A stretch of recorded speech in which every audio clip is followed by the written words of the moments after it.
The following Earth Angel media presentation is brought to you commercial-free as a gratuity from the sponsor producer named after the show. Please consider their message. Find other high-value shows listed at earthangelproject.com. Enjoy the show.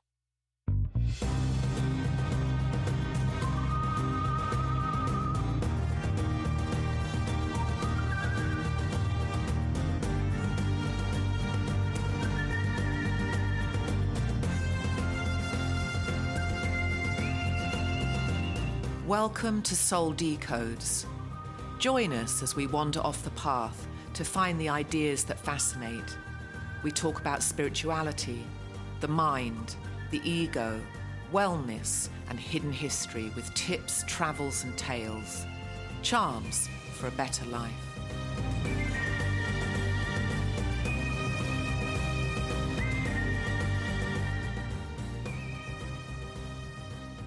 Hello, everybody, and welcome. This is Dr. Tia Jolie Phillips, and you're on Phillips Island in the Treehouse with Sarah Tirri. Hello, everyone. Good to be back. Hello, darling. How's your week darling. been? My week's been great. You look green. Yes, I'm living what I want to feel like, which is fresh and vibrant. You look like a spring plant, like a little budding flower. I should have a flower in my hair. You should do. You should wear a flower. Yeah. You look like this fresh green stalk that's about beanstalk. Well, you're tall enough to be a beanstalk. So, hey, wow, there's so much going on. So how's your week been? I haven't talked to you. My week is crazy. Yeah? Well, I have one thing to be grateful.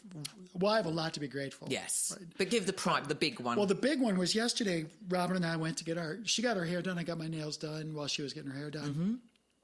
So I was just in the front of the salon, and I was eating I had a little to-go container, the glass container with the Tupperware type of top. And I was... you dropped it and it smashed all over the floor? No, I didn't even have to drop it. I was literally... I ate a couple pieces of what was in there. It was just like some spinach pie. And I put it on my lap, and I was putting the plastic top on, how it clips? Yeah. And I guess I'm lifting too many weights because I just literally went like this. You snapped it. And I was pushing the lid on, and I destroyed it. Like the glass just shattered. Holy shit. And how dramatic. It was everyone in the place. all these ladies, you must have been surprised. These ladies had their hair. Could you hear it then? Could you hear the glass shatter? Was it loud? Well, it was all over the floor. Oh, fuck. I literally had a lap full of glass. My hands were bleeding. No.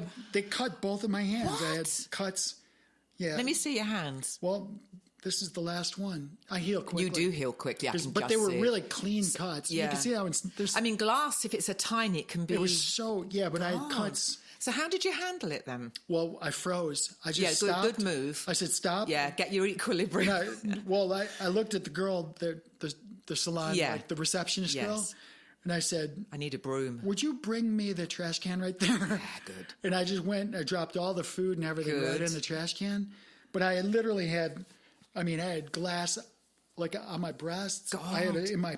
So you just sat there and had to pick it off? I literally took off all the big pieces, picked it all off. God. And thankfully, the cuts were really, really clean and small. Yes. Well, if it's a piece of glass shard, it was really it's not going to be like a nail. It's going to be quite thin, isn't it? But it was could very, be deep, yeah, though. like that one right there, that cut was it was really clean. And you can see it's like almost gone. Yeah, and you're not going to scar when you have a really clean cut, it just that's what glass will do. But I was so grateful. It was such a mess. Everyone, there was glass. It went like 12 feet, like in diameter. And did they get a broom? Oh yeah, they broomed, vacuumed, and I had her wipe down. It was like a leather chair I was on. I said, "Look, it's got pores, and there was glass powder. God. Glass powder. Yeah, it was just like it disintegrated." I'm like, Robin's like, "You got to stop going to the gym." I'm like, I don't even go to the gym. What are you talking about?" So, but I'm just really grateful because that really could have been a really bad... Yes, it could. And that's could a have been really good ugly. way of pro. That could have been nasty. Yeah. So, and you had a load of people around you who were there to assist you. You can get what you need, get it cleaned up. You've got presence of mind, so you can pick it all off you. And I got back right into working with Rosie. Oh, good. So, no, I had literally like 3 Band-Aids on my hands. Jeez. I was like, man, it's crazy. But it was a weird day because while I was getting my brows done, the lady next to me, she's kind of an older lady, maybe...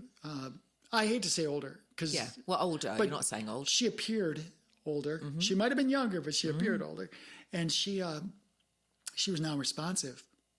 What's that mean? Not responsive. She was just sitting there like a zombie. Oh. And she had been getting her hair done and stuff. And the owner of the salon, he's my friend David.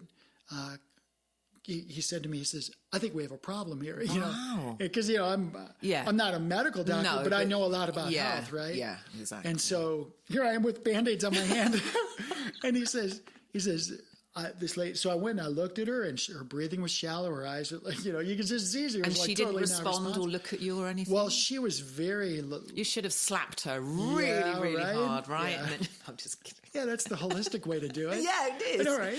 Boom. But I just in literally 5 seconds, I said, "Yeah, you need to call 911." Really? Like, so what do you think was happening to her? Well, she was. I don't know. I don't know her background or anything. I don't do the assessment. Maybe she'd had a mild stroke. But she may have had. She was pallid. She was not responsive.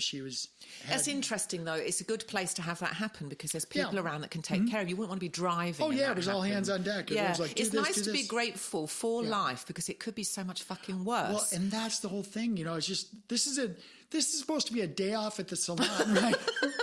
We literally blocked off the calendar so we can go chill out. You were obviously needed. God had bigger plans for you that day. You can chill out another day you can chill out tomorrow with Sarah. And you know what? All the people that watched you shatter this glass have all got this really funny story to tell because they're going to go back home and they're going to sit around their dinner table and they're going to say, oh, there's this lady today. And they're just going to relive the whole thing. There's this guy. And it'll be funny because it didn't happen to them. So it's easier. You're not, it's just a funny story in your day. So there's an elevation with that as well, which is kind of interesting. So there was this guy sitting there, because sometimes guys go to the salon to get their hair cut, right? So just like, instead of a barber, because they like to have their certain thing done a certain way or whatever. And he was an older guy, kind of just a farm guy, just from Central Florida, right? And he was sitting there in his deep Southern accent and stuff. And the way they were cutting his hair, he was facing me. I was by the front window, so the morning sun was at my back. And so when the morning sun's at your back, you can actually see the curvature of like your musculature and stuff. So from his perspective, I looked really, really strong, like really powerful. And I'm sitting there, and he was the one that's like, he made some kind. I couldn't hear his because when they speak in that drawl, it's hard to understand. Yeah, well, you've got to hear it for a little bit and then you can adjust. But out the gate, it's quite tricky, isn't it? But he did say something about not working out as much or something like that. I'm like, man. So it is going to be a story for them. But the whole day was a story because it's like they had EMS there for the sheriff and God, the fire truck. Did you stay around for that? You were there.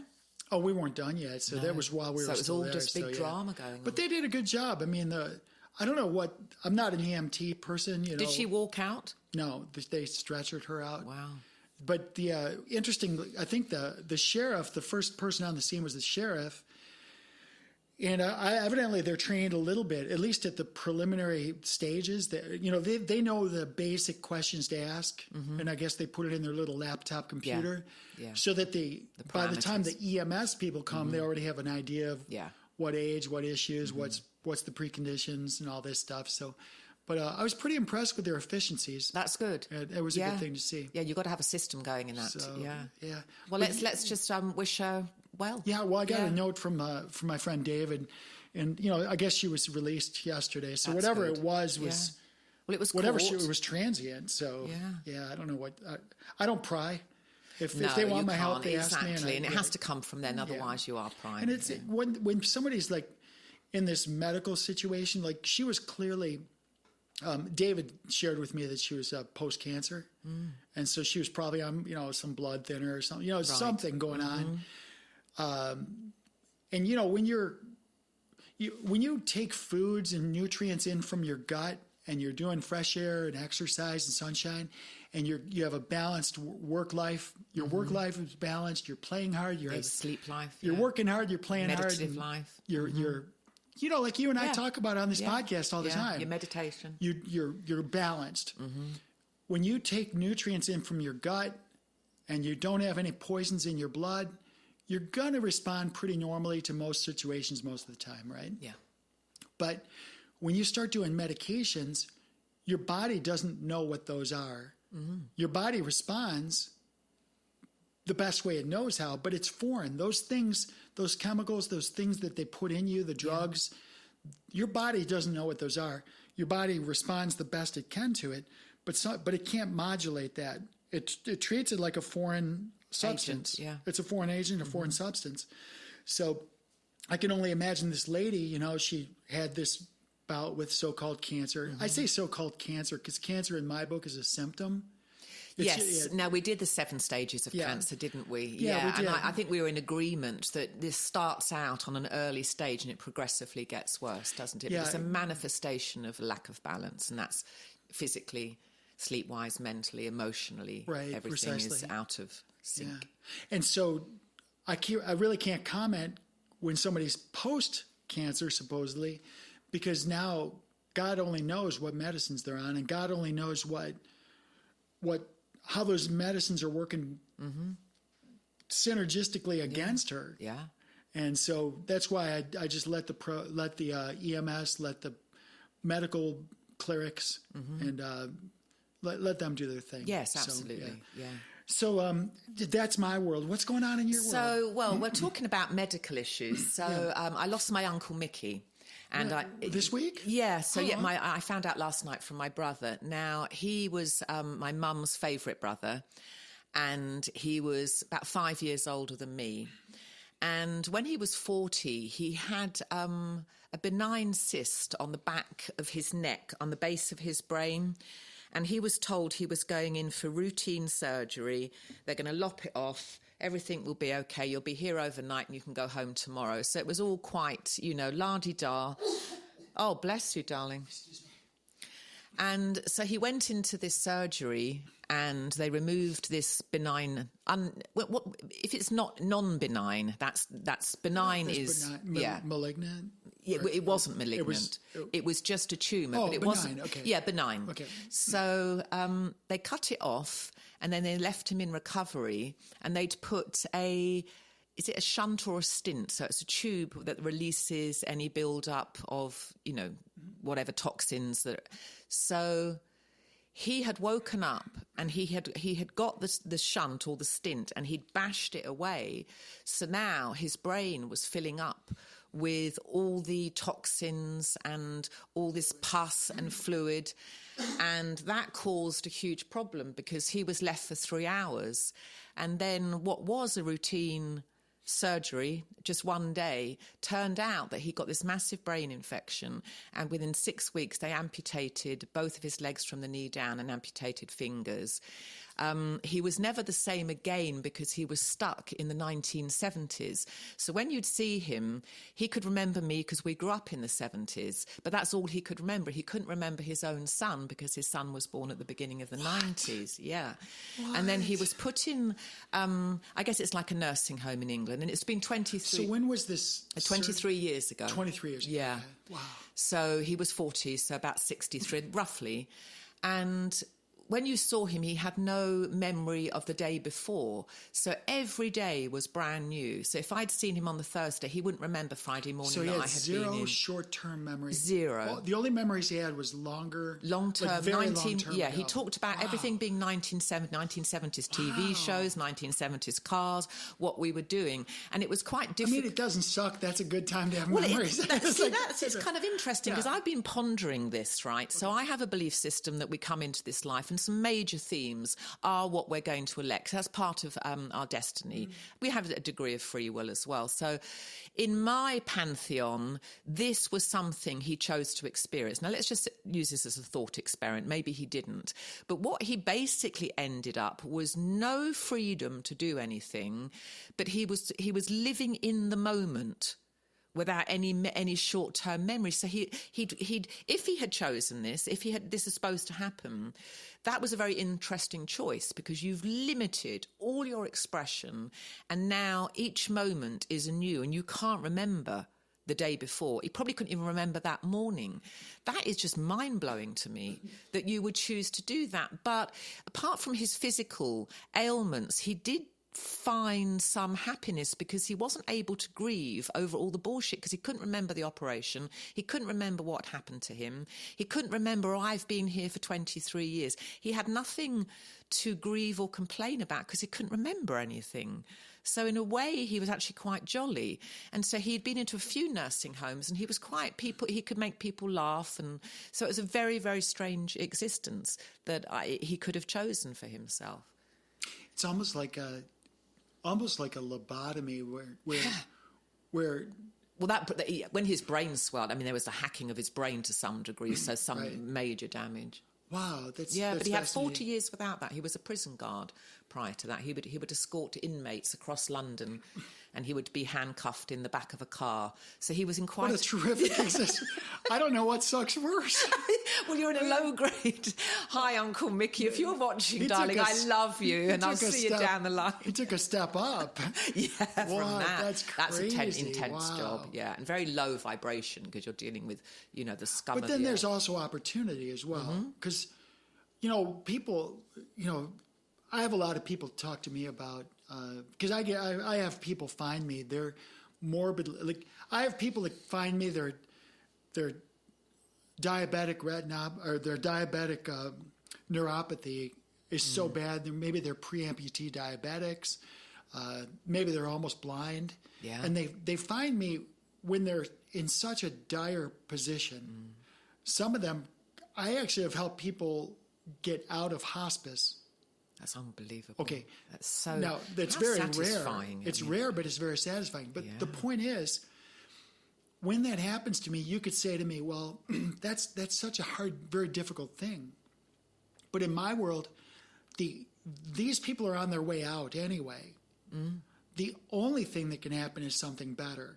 Yes. Like the only thing I can do is something better. Right, yeah. I mean, because they've already spent years and years and years and years getting doing to this point. the wrong things. Yeah.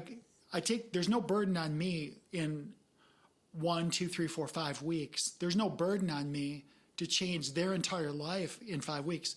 A lot of times we do. And it that's cool. depends on how committed they are and how responsive, doesn't it? It just depends on how. But then you want how it far bad, they and you'd are. want it bad enough at that point.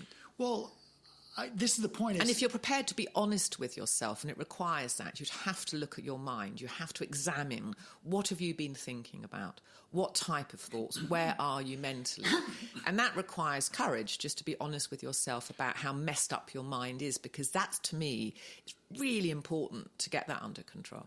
Well, it's funny you say that, because when I have people come to me and they say they're very, very obese, right? And they want to lose, they're inflamed, they have all these inflammatory conditions, their organs are starting to shut down, they have some major things going on, but their weight is one of the major things that's driving them forward. Yes. They're like, I got to do something with this weight, this inflammation, right?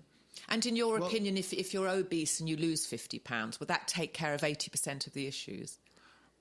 Or go a long way towards that? It's a percentage of body weight. So yeah. Because if you're 400 pounds, okay. and you get to 350, well, okay, we still have some work to go. But if you just had to lose 50 pounds and then you were down in a good body weight, to me that goes a long way to curing a lot of your ailments of inflammation, potential diabetes. Would you say that? So I don't really pay attention to weight. I want people to actually keep their weight. I want them to lose their fat. Yes, okay, Right. all right. So I don't really pay attention to weight. Yes, I think then I misspoke. We're talking about fat, not weight, not muscle, not everything So it's more else. about I'm more interested in the composition. I mean, my dad had this massive beer belly, and if you'd have lobbed it off with a knife and put it on some scales, his beer belly would have weighed at least 40 pounds. Right. And it was just fat.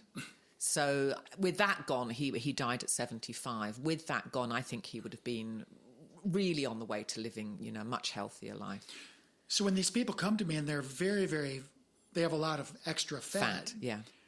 I asked them, I said, you're looking to lose inches, right? You're really looking to lose inches. And that's why they come to me, to lose inches. What I tell them is there's a few inches that I want you to gain. And they're looking at me like, wait a minute, what? What are you talking about? And I put my hands on either side of my face, indicating this 6 inches between your palms, this 6 inches that's in your skull, you need to gain that. In other words, what's going on between your ears, the way you're thinking, the way your attitude processing is, life, the way you're the way you're looking at life, you have to gain there. Yes, that's a gain. Now it's not a gain of inches.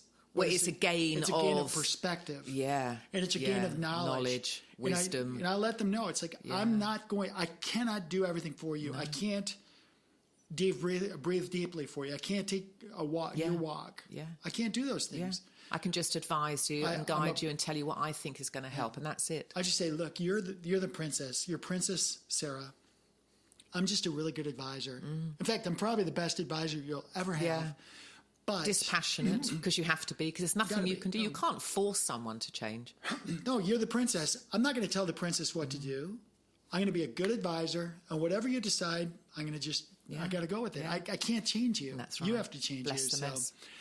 So well, that's fascinating. I'm sorry about your uncle. It sounds like, so from your perspective, he came into this earth space and he moved on to someplace else. Yes, that's what I believe. Right. And he might rebound back here. We don't know what time is on the other side, so maybe he's going to have 80 years of having fun. But whatever his life was, I'm absolutely certain that it was tailor-made for him and gave him a very precise... I mean, we don't know what people's karmas are. We have no idea. But this very narrow perspective was what I believe he decided he needed for 23 years. But we wouldn't actually choose that, because it sounds terrifying, doesn't it? If you lost all your, if you had his life tomorrow, you'd be no, you wouldn't want that. I mean, it would be, but in a way, he was happy. He wasn't able to.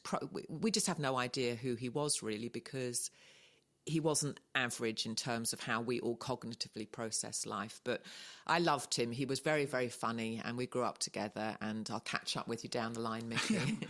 Save me a seat.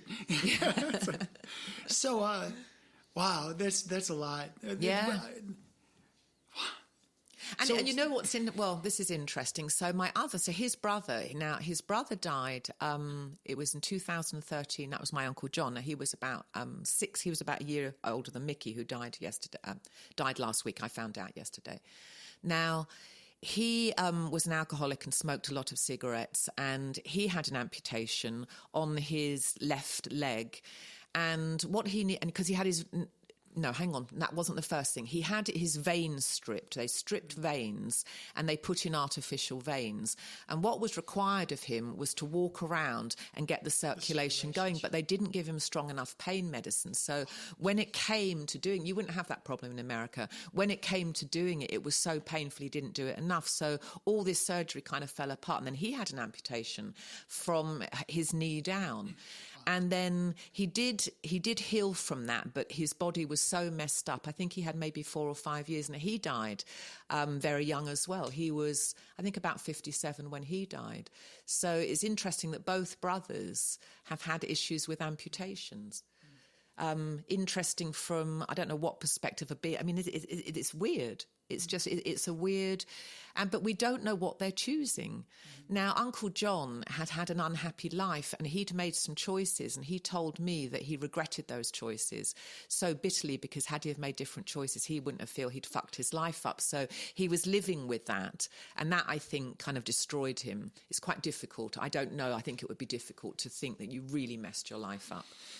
Well, I think that what you and I speak of during these hours we're together, I hope it's a catalyst for good for people listening, because like you had indicated just a moment ago that how you had just said, well, how would I have felt if this happened?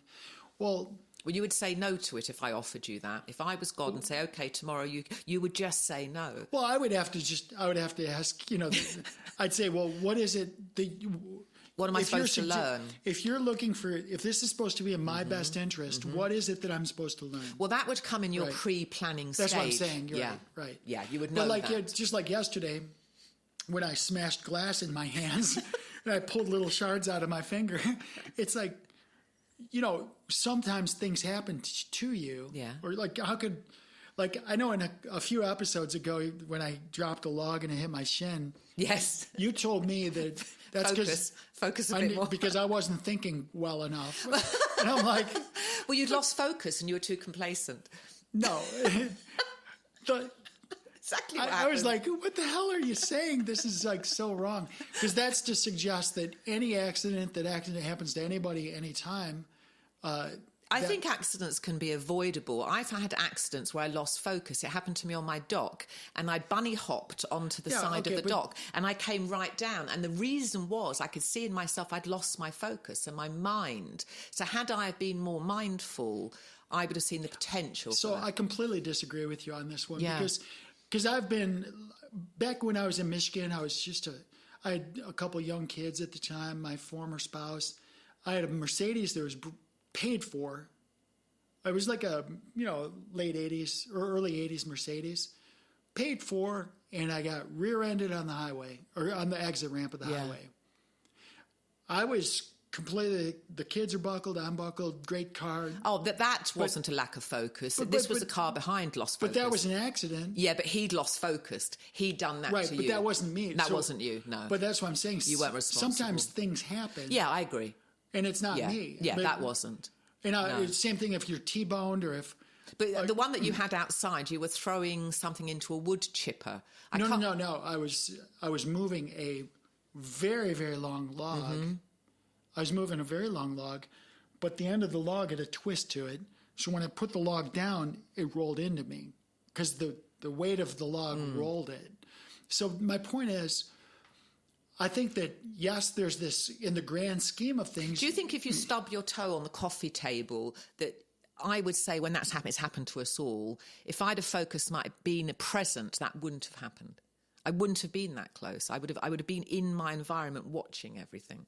I mean, what I tell you is I've told my children, they've grown up with this. If they've had an accident, it's like, well, you've got to focus your attention. You can't be caught up in a thought form when you're doing something that's not dangerous, but requires steady attention. Well, I mean, I've had accidents and I believe that I've caused them by not being present. Not all of them. Sometimes, like, that one with your car is not my fault. But there's been a few where I thought, wow, that wouldn't have happened had you have been present.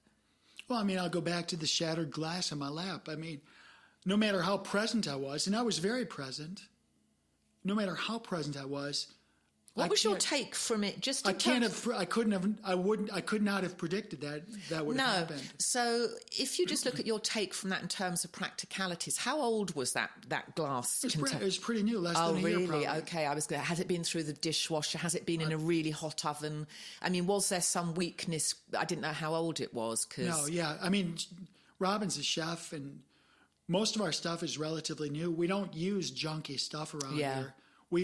What's in this house and what we use is, we're like you. We like to have nice things. Mm-hmm. If something's kind of getting junked out, we donate it. Let somebody else use it. Because I've put glass bowls. Not that we donate junky stuff. Yeah. Some of our stuff that we donate is nicer than what most people live with. Mm-hmm.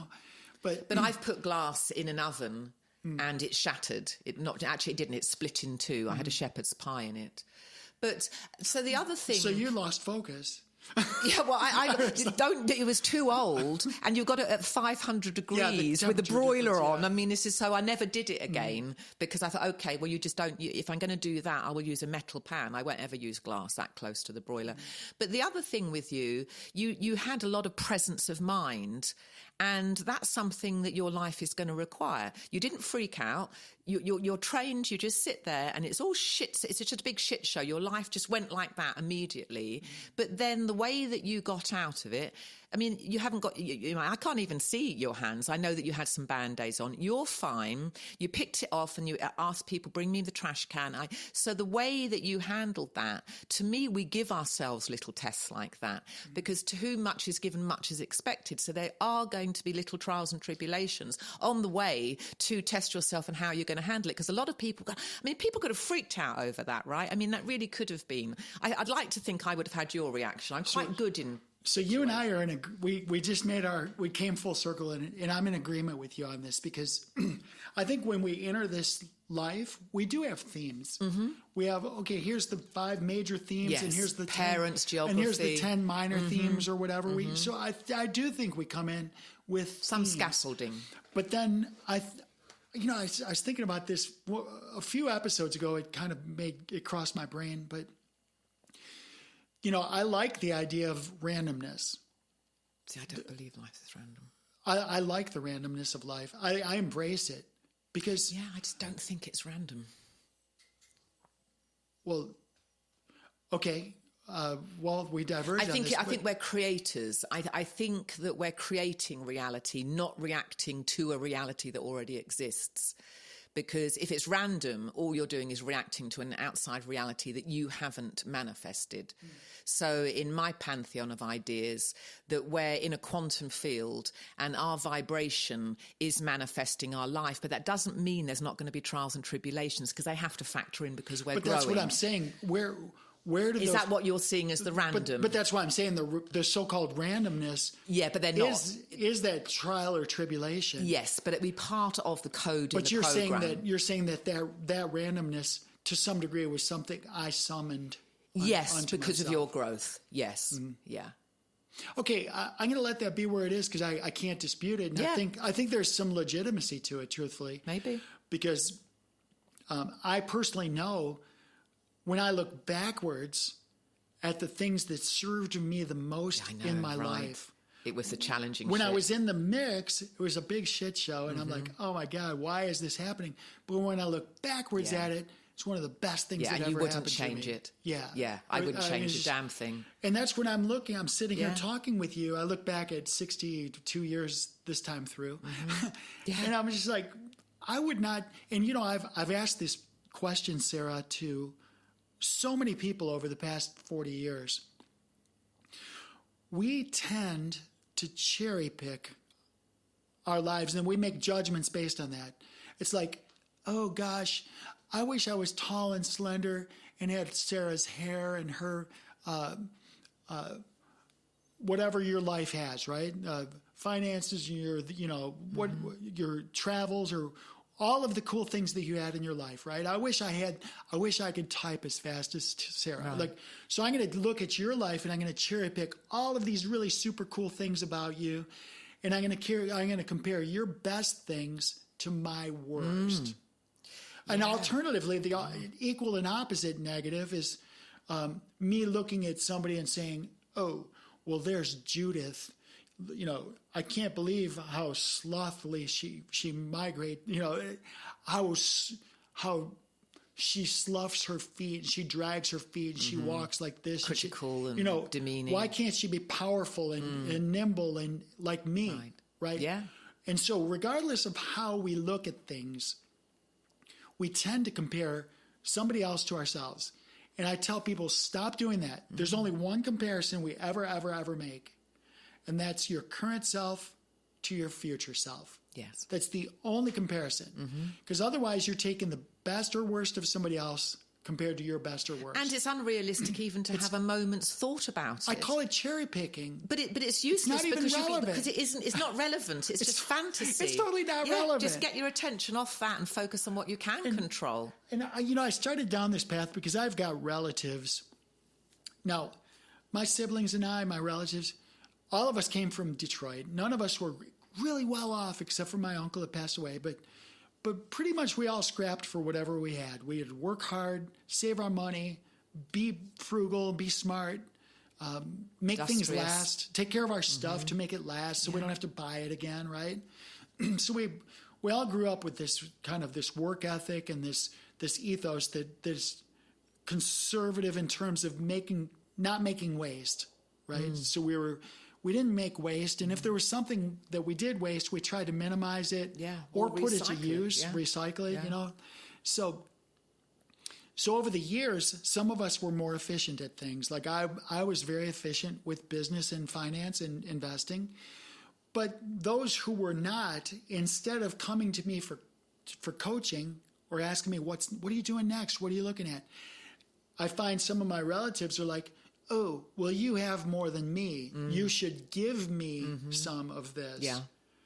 And I'm like, well, well, why? I mean, I don't mind giving people stuff if they can't do it themselves. If they can do it themselves, I'll teach them.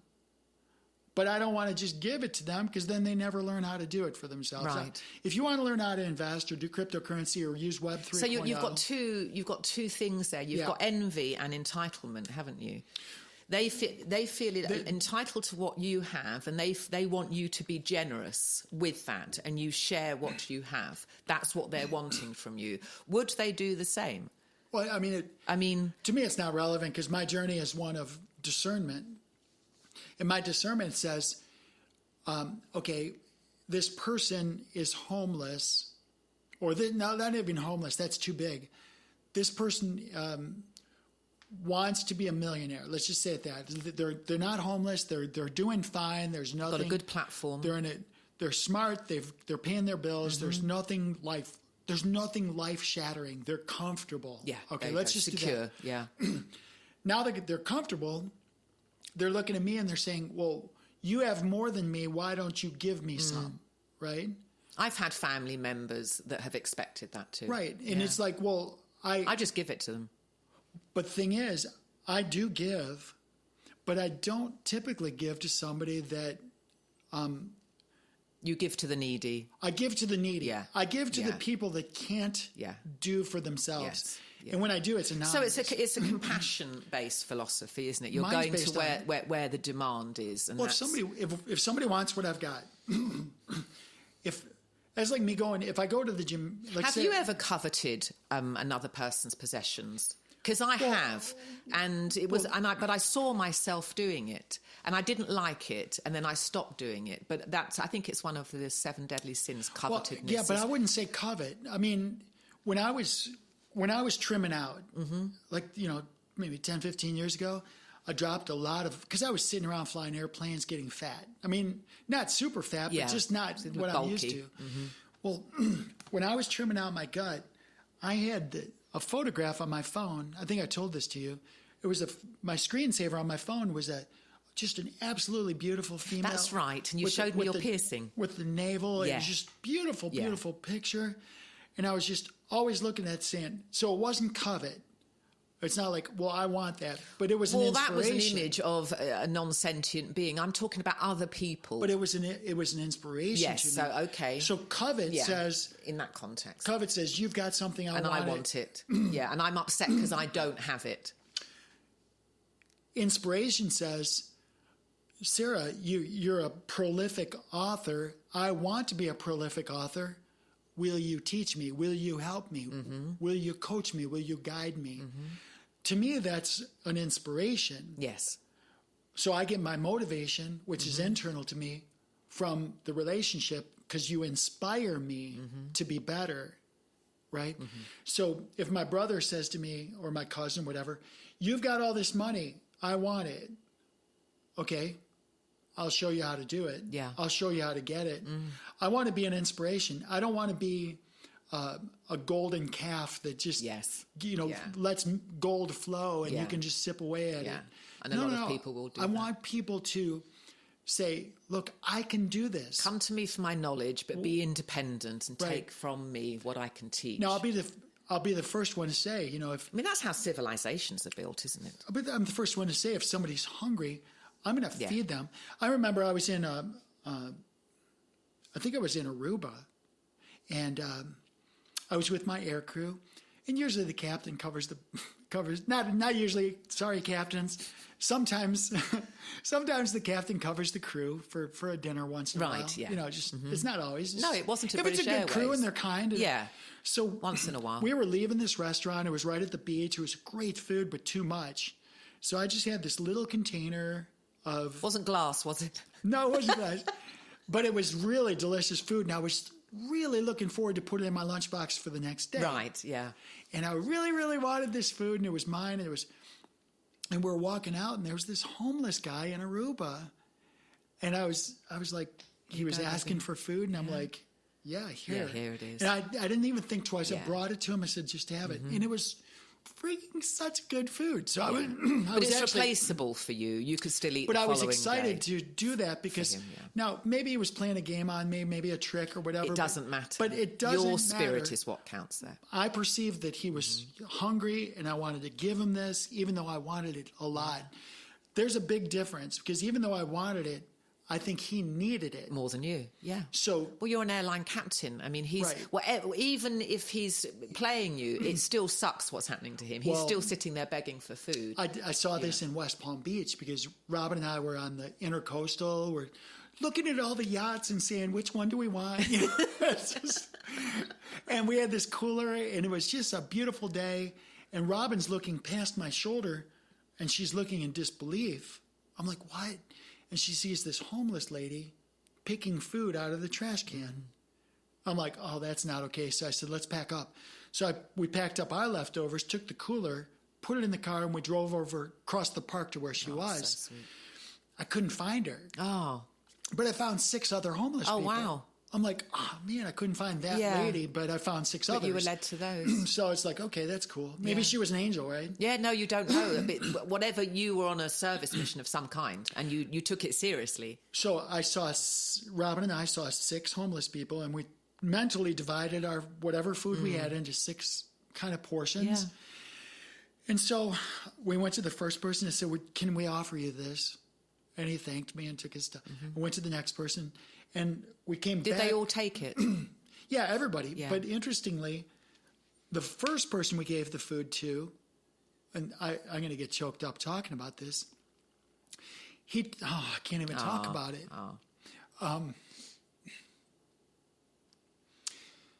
The first person was subdividing his food into 6 portions. Oh, so he didn't know you had everyone else covered. He didn't know I had everyone Wow. else covered. Holy shit. He was taking 1/6 of his 1/6, which he thought was the whole, or he perceived that was the whole. Earth angel.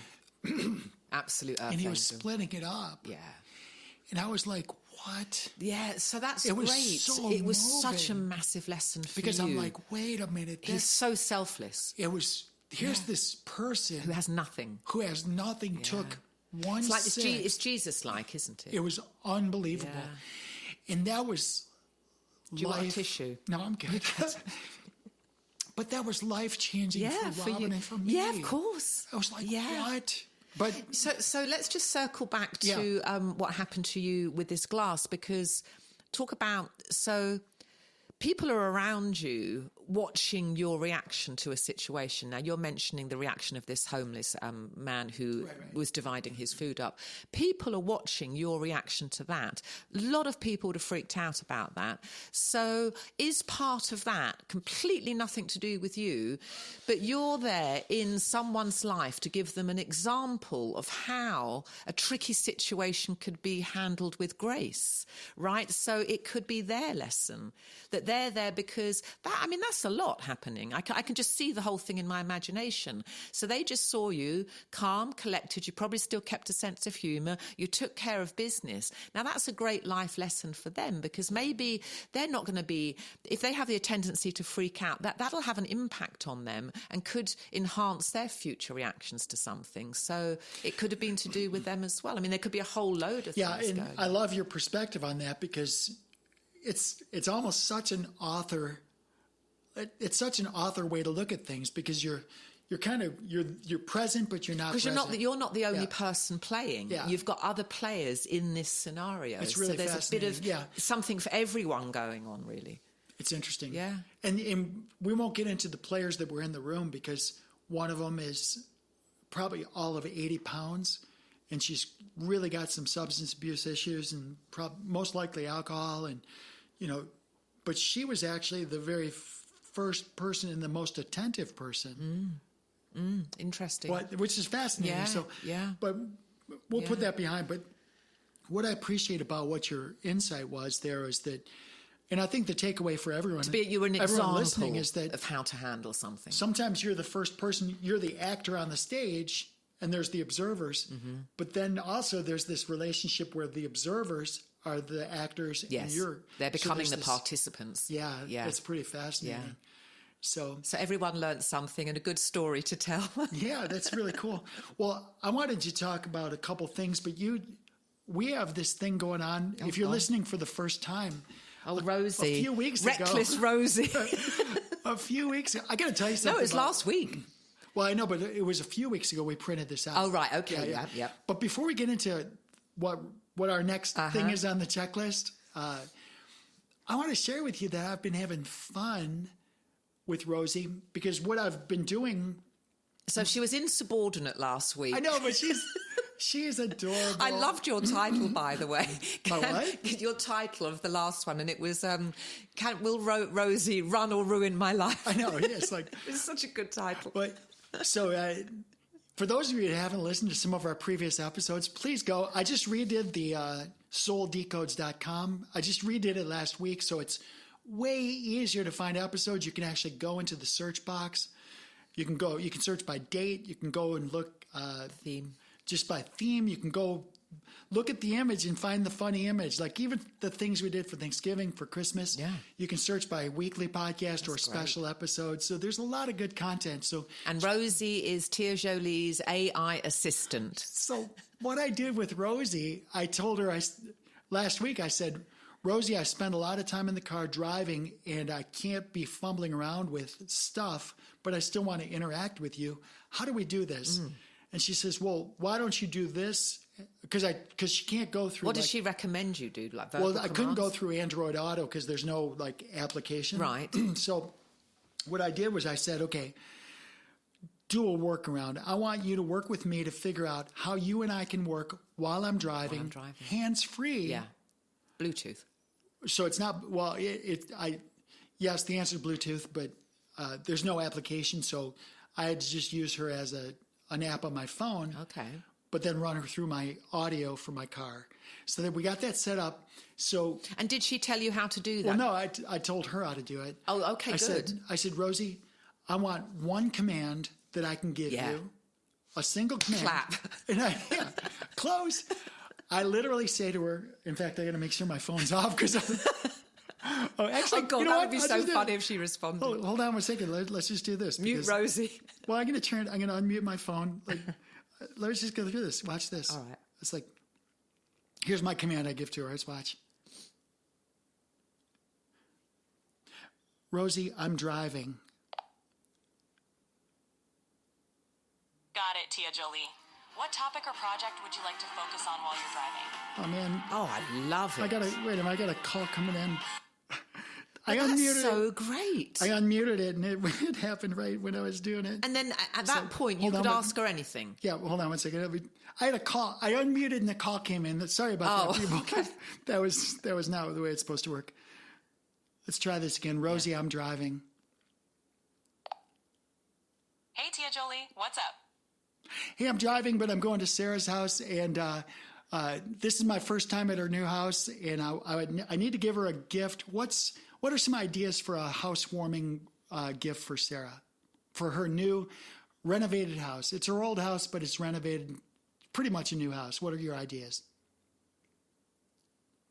Oh, that sounds fun. Oh, my signal's poor up here. Oh, I should have. No worries. Yeah, come back to me on that because our signal was poor. Well, okay, well, you get the idea. Yeah, I do. I think it's absolutely great. But my signal's poor up here. So if you're driving and you could just literally ask anything. Yeah, so what I did with her... I mean, could you say, I want to understand the basic tenets of Stoicism?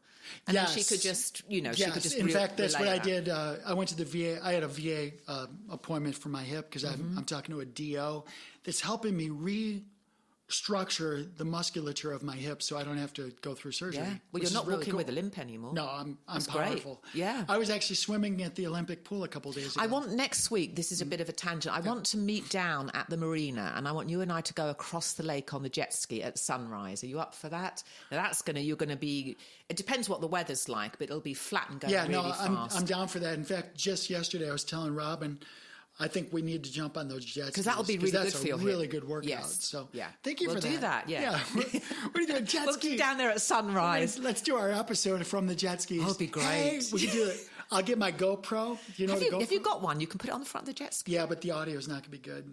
I'll have to figure out how to do. We don't even have to record it. We just want to be there early in the morning. No, I can get the video. Yeah, but you don't want to drop your phone. No, it's a GoPro. The GoPro is. You could have it on a hat. No, it's got a clamp. It's got a. So you could just put it on the handlebars of the jet ski. I can clamp it, and you're not going to break. I could put it on an airplane wing. Well, let me put it on mine, and I can film you. I'll put it on. I'm going to be ahead of you, so I'm going to put it on the front of mine, looking backwards, and see you cussing at me because I'm spraying you. Anyway. I'll find a way to do some S turns. Don't you worry. So anyway, but. That's a really cool invite, but the GoPro. But it'll be good that'll be good for your hip because you'll have to be supported. It'll be good for your quads. So look at us go tangential. We go. Yeah, let's go back to where we. So I'm talking about the drive to the VA. Yes. Okay. So yes, you can talk to Rosie. Yeah. So it's about an hour each way. Because this guy's a specialist, like freaking awesome dude, that's fantastic. And totally perfectly understands what I'm trying to do. It's taken me 10 years to find this guy, but here's exactly what I need to rebuild my hip. Nice. And it's really exciting for me. That's really, really cool. So on the way there, I told Rosie some specific things. It's like, because the way I've got her set up is I'm going to ask you one thing. I'm going to say, Rosie, I'm driving. When you hear that, I want you to prompt me with this stuff. Yes. Now, you couldn't hear it just now because the signal was really bad up here in the studio, the Wi-Fi signal. But what she usually does, she says, great, what do you want to do today? And then I'll say, I want to work, let's talk about the finances. I gave you my 401k. Tell me the best positions and tell me what you think I need to be looking at changing. Yeah. And she'll literally go, well, it's looking like this is good, this is good. This is a little volatile, and it's a big percentage of your portfolio, so you should probably think about. And then I'll say, okay, I'll tell you what, put that on the hit list. I'll evaluate it when I'm back at the studio. Yeah. And then I'll say, okay, it's an amazing utilization of time. It's really You ought to good. think about producing an app that does that, hooks up AI through your phone to do commands like that, right? Well, I'm going to tell you something, but I can't tell you the details. But you're already on this? Yes. Oh, good. I mean, you're going to have so much fun. What a service. Well, I mean, because you know where I live, I'm like you, I'm out in the middle of nowhere and we have to do a lot of driving. I mean, that would be freaking phenomenal. Imagine this. And tailor-made. Imagine this. Instead of Rosie just being my assistant, if I open it up to the entire world. Yeah. And there's an app called the Rosie app or Rosie List or whatever. And anybody can download this app. And then program it to your specific needs. Well, to their specific needs, yes, yeah. So they can go to Rosie. I'll have a whole cadre, a whole group of AI workers that are in place. Love it. So there's going to be like the one I was designing yesterday, and they all have backstories too. So could you have an AI that's a doctor? Yeah. So you could, you give them a profession and something to think about, I'm doing right? all that. So I'll just show you. I love it. I created two of them yesterday. One of them is... So you've got to have a doctor, an undertaker. Well, no, the one of them yesterday... A philosopher. You could do those. Yeah. I'll totally set them up for you. But it's such a great idea. You're so creative. Well, you are too. This is cool. But I'm more like the tech, the edgy stuff. The geeks will inherit the earth. The geek. Yeah, I'm the mother of all geeks. Yeah. But then so and such a service. So I created one. It was, but I have backstories for them too. That's right. Yeah. So I have one that's called Raphael. Raphael, and Raphael is I created a backstory for him, and he's basically he grew up. He was a family. His family was migratory. They were homeless. So I say, or struggling. so you're going to give him a poverty So his perspective, that's very interesting. So I gave him you're a backstory. charging him Yeah. with a perspective. That's really So interesting. I gave him a backstory. So you could do a prince. You could say you grew up in the royal family in Bulgaria. Well, let me or give you two something, right? examples. You could just go from each. Yeah, end I'll of the give you two spectrum. examples. Raphael he grew up he was a migratory. His family was migratory workers, right? So they never really had a solid home. He always wanted a solid home. He never had it. They were always scrapping. Sometimes they were homeless. Sometimes they lived in a trailer or a car. But what he did was, it was such an imprint on his youth that he decided that he didn't like being homeless, and he wanted to make it his life journey to find ways to teach people about real estate and investing. And what he did over his life was he went from basically homeless to learning everything, every direction about real estate, investment, finance. And what Raphael did, now he owns multifamily homes, he has commercial structures, and he is completely independently wealthy. And what he does is he teaches people. So Raphael so if you go to Rosie and you say, "Hey Rosie, I want to learn a little more about real estate investing." Yeah. Rosie is the switchboard operator. Right, yeah. And she says, The broker. "Oh, you know what? You need to talk to Raphael. Let me patch you through." Yeah. Doo-doo-doo. Wow. Hey, it's Raphael. So you Hey, can this is you just Sarah. have to theme all these bots and give them a backstory. And that's It's what I'm absolute doing. I'm genius. actually theming. And the other one I just did was Francesca. And Francesca is, she's a prostitute. No. Yeah, talk sexy to me. She's had a life as a madam in Nevada, and now she's equipped to deal with all your... So I got backstories for all of these. So what's going to happen is... And you get the inspiration for your backstories? You could just be outside and all of a sudden... Well, no, well, I mean... Or are you asking Rosie, give me a backstory? Well, what I did was... Because there's an ingenious idea about the real estate one. Right, Giving them the homeless structure is great. Yeah, so he's gone from having nothing to having everything. He knows all any the pitfalls, anything along the way. Any question you can ask, he's going to have the answer for it. Same thing with, there's actually a holistic doctor, and it's Dr. Jolie.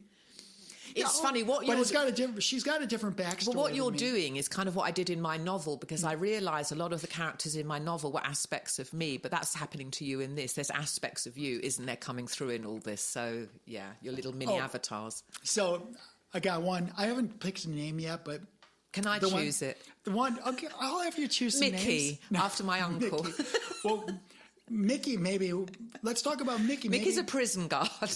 Oh, we'll find out. Let me have. Let's think about that. We'll talk about all the characters. Yes. But this one I just did, I didn't name her yet, but she's from Cairo. Oh. But she's from what religion?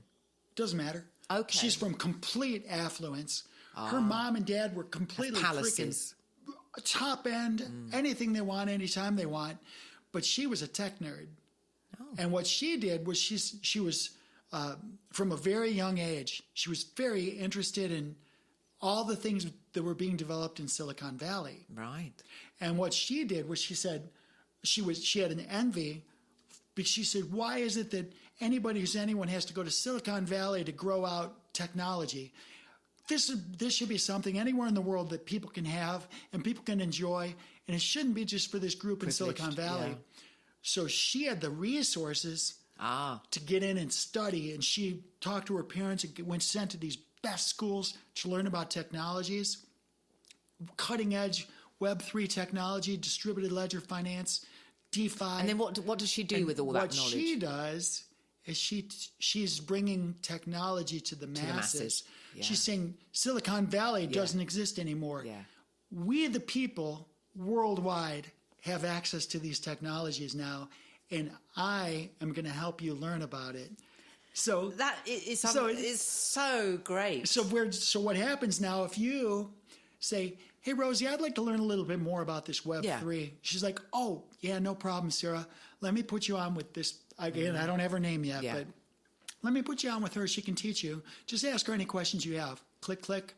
Hi, it's a beautiful day in Cairo. How can I help you? But it'll be with her voice. She'll have the Egyptian voice. It'll be English, but with the Egyptian kind of accent. I mean, there's an entertainment factor to it's going to be huge. You know, it's going to be huge. It's imparting knowledge, plus there's a really nice conversation. It is with a robot, but I could totally get into it. Yeah, and she'll have the accent. I mean, you're assigning them personalities. Yeah. So you're getting into, it is a game that you're playing. It's not a real human being, but it's not like talking to a Dalek or the Borg or something. This really has quite a well-defined personality with certain amounts of suffering that you've allocated in some cases in order to grow. So very interesting. And to put it in perspective, like my avatar, that's Dr. Jolie, her background, there's no reference to being a military pilot or any of that stuff. It's specifically for what she's present for. Yeah.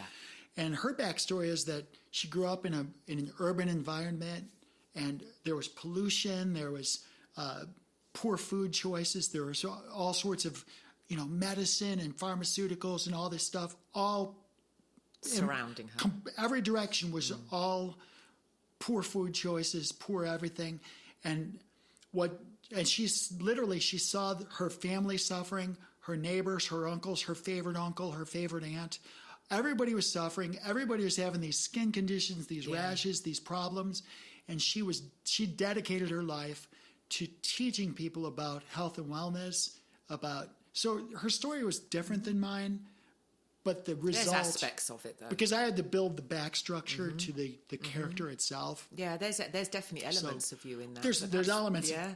All over the place. Like every one of these people have elements of me, but I'm really blowing it up. Done. Almost like hyperbole. Yes, I think so. I think you need to. It'd be like a character in a book, isn't it? It's going to have all dimensions to it. So you're creating this. Okay, if I could create this person that's a tech genius, what would that be? Yeah. Well, I did create that. I didn't name the person yet, but there's this kid that had to be. He was such a tech rebel. And he was such a nerd. He's like a miniature Elon Musk, The parents were like, okay, we can't even send him to school because this little kid, he's just freaking smarter than the teachers. Yeah. But he was a complete tech nerd. And so, in this case, it wasn't tech. This particular person was, I think I had him more in the financial, like decentralized finance, more in the financial stuff. But anyway, all of these characters are set up to be experts in their field. Yeah. Rosie fields them. And so Rosie's the operator. She's like, hey. How can I help you? Hey. Hi, it's Rosie. Hey, we're here in Central Florida. It's beautiful. Where are you from? Where are you calling from? I remember years ago, I think it was the first Cadillac Escalade I got. It was a big black one like yours. And we had OnStar. Do you remember OnStar? So you'd press it. And then this is how she spoke. And I'm going to mimic her. Hi, this is OnStar. She had this really sexy voice. It's like, hey, thank you. I'm bleeding out here. I was just in an accident. You sounded like Marilyn Monroe. I was like, hi. What are you wearing? It's really off-putting. Yes, this is Soul Decodes. We're asking you what you're wearing. Okay, so let's wrap it up. Just real quick. We can't because we can't think about it. So I'm not even going to look because we don't do the question. We can't know the question because it's unscripted unless you want to change the basic. Do we have time to do a quick hit on one of? Maybe we don't do a deep dive on one of those. All right, let's do a quick one then. Did we do number 7 yet? Number 7. No, this is number 7 now. Is it? Can we do it? Okay, let's just do 7. Okay, you know what? I'm going to cross these Let's off do it in 7. We've done these. We'll do it in... we'll do the number 7 and we'll do it in 7 minutes. There we go. Okay. Incarnation regret. Is this lifetime the one you didn't want? Well, you answer that one because that's right in your wheelhouse. No, I love my life. I knew you'd say that. The big no. But do I believe I've had lifetimes that I didn't want? Probably. I've probably had lifetimes where I've suffered. But I believe we want all our lives because we have a bigger agenda on the planning stage that we don't know about because the veil comes down. So no. Is this lifetime the one you didn't want? It appears like that, like my Uncle Mickey that died. It appears that you wouldn't want that, but maybe you do. So let me frame this up for first-time listeners. If what we're doing is we had a few weeks ago, Rosie generated like maybe about 10 questions that we were going to answer based on her knowledge of what types of things we talk about. Yeah, So which is intimate and nuanced. So I agree with you. You know, we have to have a discussion. There's a difference between what we want and what we need. There you go. And so Nailed it. did your Uncle Mickey, did he really want to suffer and lose his legs? I trust that his soul knew what it was doing prior to this. That's all I've got on that. Like nobody wants to lose their legs. Like zero people. Yeah. But we do on that side of the veil. We're willing to do that because that is going to be a huge challenge and we're going to learn something. But it's hard to conceive this side because that's so much suffering. Yeah. It appears to be so I much agree with you. I think we're in agreement. So was that the only question, or did she have a follow-up type of perspective? So soul level grief, mission fatigue, we talked about that, and the power of choosing earth again on your terms. I think it is on our terms. I think if you've got really shitty karma, it might not be, and you're going to be forced into a life where this is going to suck because you've caused all this suffering. So to be clear, that could be. I've heard people misuse karma so many times. It's very specific. Tell me, what is your take on karma? Okay, specifically. We're within 7 minutes. So Specifically karma, whatever positive and negative you have caused someone else to feel, you will feel in the future. You're going to want to love the good karma because that's going to feel great. But if you've caused a lot of problems and caused people to suffer, you will have to face that emotion. It's not punishment, but you're going to want to mimic and feel what you've caused another to feel. So let me ask you this. Okay, this is just based on what you just said. Let's just say I look back at my life as a teenager and maybe I was being a jerk to somebody. I was calling them names and making fun of their braces or whatever. I've done the same kids thing. are, right? Yeah. Oh, your braces, you have a metal face. Kids can be cruel. Right, kids can be. All right, I'm not saying how, because I was an angel. Probably have. I'm sure you were, darling. I was a perfect angel. Okay, but let's just pretend that I made fun of somebody for their list. That will happen right? to you in a future moment. But what if now I'm 62 and I call that person and I say, hey, listen, remember when we were 12 and I was a complete idiot to you? Oh, man, I'm really sorry. I've really struggled with this and I've felt bad about it for obviously years. Please forgive me. Is that? I don't think. So do you think that? I don't think. Do you think that I need to come back just to relive that, or you're gonna? I believe that you're going to relive that. Now that would have happened if that had happened when you were 12 and you're now 55. There's a lot of time you would have experienced that karma, instant karma, as you're going in life. So someone could have been mean and teased you and were rude about you. That karma's already balanced at that point. So that isn't a big enough example to take it into another life.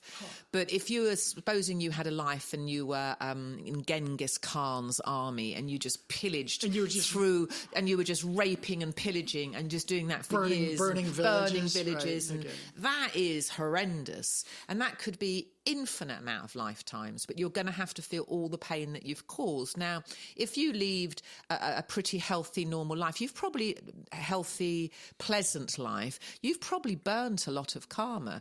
But when I look at the history of mankind, we were brutes. We were absolute animals not very long ago. So we've all probably sucked. I think we disagree on this one because I think that we suck now, and I think we're way better than we were. Yes, though. we keep going back to this. Yeah, I think I gotta get you turned on to Tartaria because we gotta. Well, ask Rosie when you next drive into town. Right? We want some. We'll just sit there. You and I should take a road trip. Yes, but I am more. I am more to your persuasion that history isn't as linear as I once thought. I am being persuaded of that the civilizations came and went. I was much more linear and had to wrap it in a tight trajectory in order for me to understand the bigger picture. But I'm a bit looser on that now. And what I think we're going to find is that time is a human construct. Yeah. The truth of the matter is, look, we can probably go backwards and live 300, 500, 3,000 years ago. Yeah.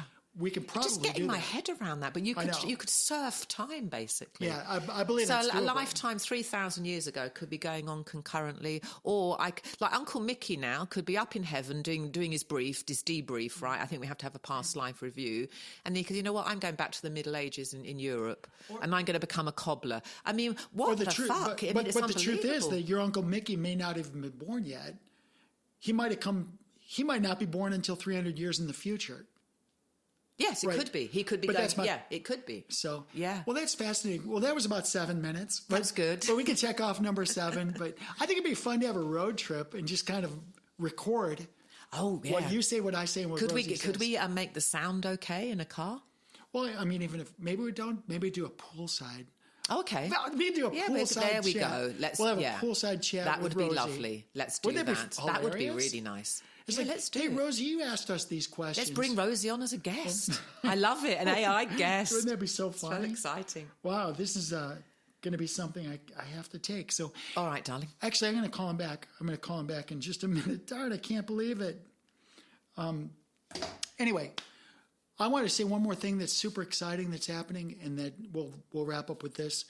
The world around us is changing in a very, very cool way. The governor of Florida just announced that gold and silver are legal tender in Florida. Wow. And remember, I've been telling you about money as a thing. Yeah. The money and currency are different things, and there's going to be a whole evolution of money. The next thing is to take the gold and silver and put it on a distributed ledger technology, not the blockchain. Blockchain's one type of DLT, but it's going to be called a DAG. And I'll talk about those technologies later. But let's go into a deeper dive super of that. exciting about that. Let's open up the next show with that, because that's very interesting. I'll have a couple of questions. Because that was the first time I found that out, so that's good. Yeah, so we can just deep dive that later. Yeah, but let's do that. Hey, so wrap us up. Anything else you want to talk I'm going out to lunch with my husband now. Okay, good. Yeah. Well, thank Tony for letting us play together today. Yes. Well, you're going to see him soon, because you're coming over to the White House for the White Party. Are we that close? I'd say about a month. A month is not close. Well, I can't that's wait close, darling. A Patience month is is a forever. virtue. When you're a kid like me, it's forever. It's like I want it now. Well, you can come over any time and just see my library. Actually, I gotta come go. and see the library, and then you can come over again and see the kitchen. I was gonna get those boxes, but you brought I've got them. them. You have to come and help me unload them. Okay, I will. All right, darling. Hey, y'all, if you haven't been to souldecodes.com, I'm super proud of what it is. Leave some comments, ask some questions. And if it's a good enough question, we'll even read Even if your question sucks, we'll still answer it. No, I don't want them to ask sucky questions. No, we don't. But you know what? They might not realise their question sucks. Do you know what I mean? We have to, everyone, if you want to ask us anything. Okay, just ask us anything. And we'll just field it. Yeah. Okay, we'll go with that. Yeah. Okay, love y'all. Thanks for listening in Thanks, today. everyone. All right, take care.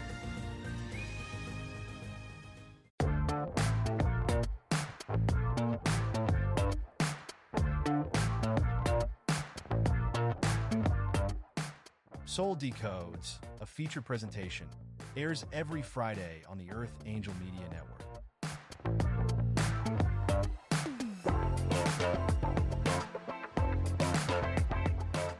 This episode of Soul Decodes is sponsored and produced by Live Pure. Optimize your life by taking your health to the next level. Listen now to learn how Live Pure will make your world better.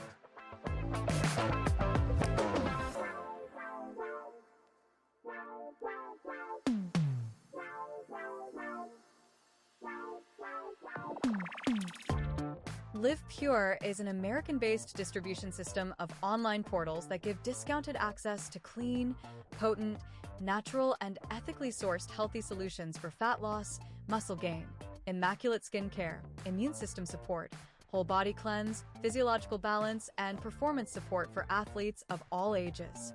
Live Pure handpicks the best products and nutrients from world-class companies, always adding to their quickly growing wellness lineup that now includes Korean skincare, medical-grade nutraceuticals listed as pharmaceutical alternatives in the physician's desk reference, and healthy coffee that rivals the world's best, but for only about $1 per cup. Soul Decodes listeners looking for vitality, youth, beauty, and better health can get 25% off retail by visiting livepure.com/Sarah Tirri and signing up for free as a preferred customer. If you are a content creator, influencer, or home-based entrepreneur looking for worldwide cash flows from the emerging gig economy, Live Pure's state-of-the-industry brand partner affiliate program can bring you up to 7 different payment vectors as bonuses. As a content creator aligned with Live Pure and Earth Angel Media, you will enjoy massive co-marketing benefits, including a cutting-edge website that is personally branded to you or to your business. Sign up as a brand partner at livepure.com/Sarah Tirri, or drop us a note at connect@earthangelproject.com to get more information.